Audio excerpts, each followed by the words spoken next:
Halo guys, selamat datang di channel YouTube aku.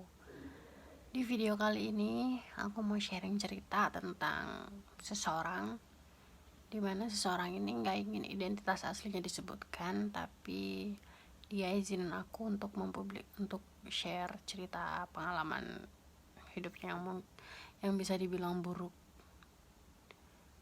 Karena dia gak ingin orang lain mengalami hal yang sama seperti yang dia alami. Ya, mungkin itu adalah penyesalan yang sangat mendalam. So, sebut aja namanya Mbak Sri.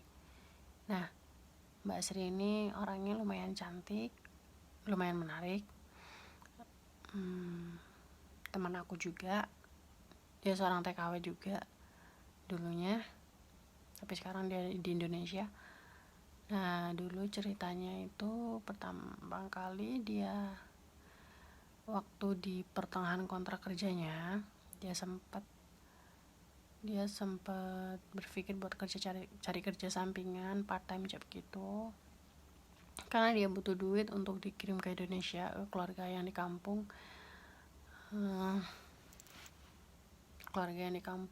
Dia lalu yang buat dia terinspirasi, akhirnya dia memutusin jadi PSK, tapi entah alasan pastinya apa, tapi dia butuh duit banget katanya gitu. Dia jadi PSK, dan itu terinspirasi dari temennya yang juga PSK. Nah, temennya itu kasih saran ke Mbak Sri ini supaya mendownload aplikasi Tinder. Tinder itu aplikasi kencan, tahu kan ya? Iya dong, tahu dong. Nah, lalu Mbak Sri pun dengerin saran temennya. Di-download deh tuh aplikasi, lalu dia bisa ketemu sama orang-orang calon kliennya dia yang bisa booking Mbak Sri. Lalu Mbak Sri ngatur waktunya itu setiap libur untuk ketemu sama kliennya setiap hari Minggu. Nah, akhirnya udah berjalan tuh sampai 5 bulan. Dan selama 5 bulan itu Mbak Sri gak pernah kepikiran untuk melakukan tes HIV. Dan kebetulan temennya ngingetin dia untuk melakukan tes itu. Ya udah, akhirnya Mbak Sri itu dengerin saran temannya untuk periksakan diri ke dokter, melakukan tes HIV. Ya udah, pergi deh ke klinik virologi dan ginekologi, melakukan tes. Lalu seminggu kemudian baru bisa datang lagi untuk ngambil hasil laporan apakah positif atau negatif. Dan seminggu kemudian pun dia datang ke klinik itu, lalu dia dinyatakan positif HIV. Dan seketika itu dia merasa sangat lemas, kaget, shock, dan benar-benar nggak nyangka banget gitulah. Ya udah, dia akhirnya pulang deh ke rumah majikan dengan membawa hasil laporan itu disimpan rapi di tasnya dan nggak ingin bosnya tahu. Dan dia tetap bersikap manis, bersikap ceria. Memang dia pada dasarnya kan sifatnya itu ceria, bersikap seolah-olah nggak terjadi apa-apa. Tapi itu cuma bertahan sampai 2 minggu.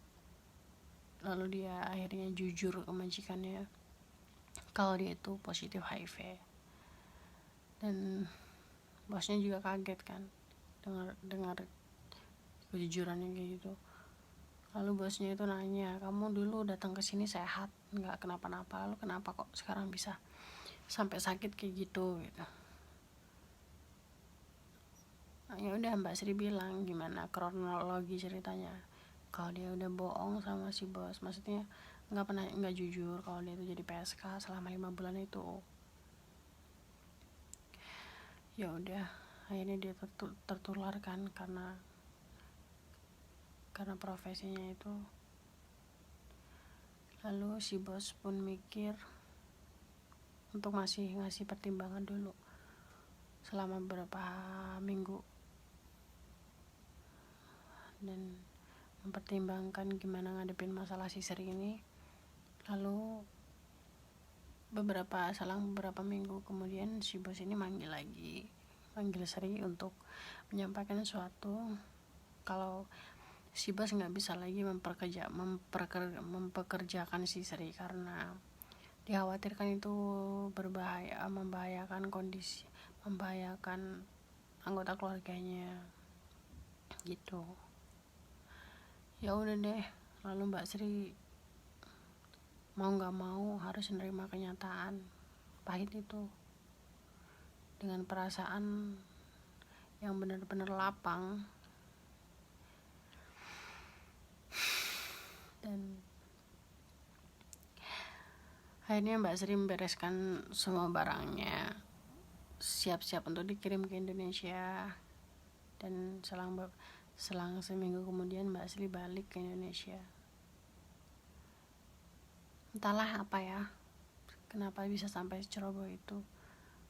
Kenapa dia nggak melakukan pertimbangan dulu tuh pertama kali sebelumnya, pertimbangan tentang gimana sisi negatif jadi PSK itu kan bukan cuma dari segi mental, dari segi kesehatan dan juga payung hukum. Kalau payung hukum itu kan kalau di Taiwan kan prostitusi juga ilegal. Jadi kalau ada sesuatu terjadi sama Mbak Srinya, mungkin pelecehan seksual atau gimana, itu Mbak Sri nggak akan bisa ngapa-ngapain karena memang prostitusi itu sendiri ilegal kan, perdagangan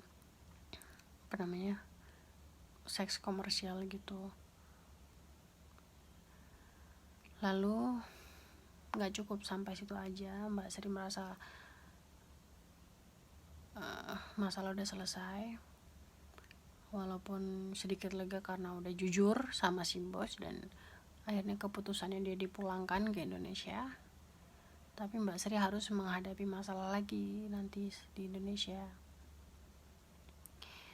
Masalahnya apa? Dan setiba dia di Indonesia, masalah itu baru bermunculan.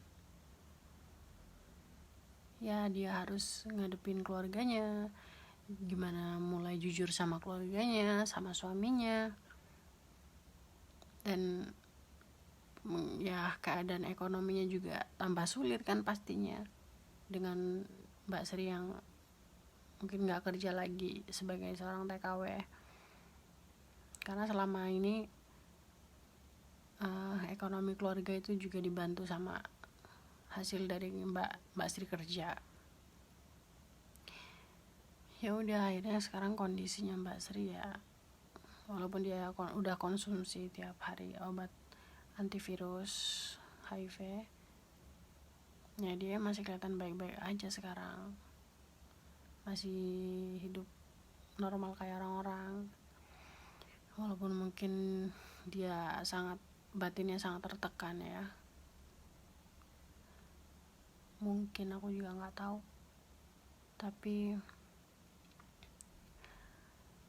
yang pasti dia berharap banget untuk teman-teman semuanya lebih hati-hati ke depannya setiap mengambil langkah, karena kita harus memikirkan resiko itu, karena seburuk apapun yang akan terjadi itu akan kita sendiri yang akan mengalaminya, dan tentunya itu akan mempengaruhi semua lini kehidupan kita gitu. So guys, semoga sharing cerita aku ini bermanfaat buat kita semua dan ada hikmah yang bisa diambil. And thank you for watching. Bye bye.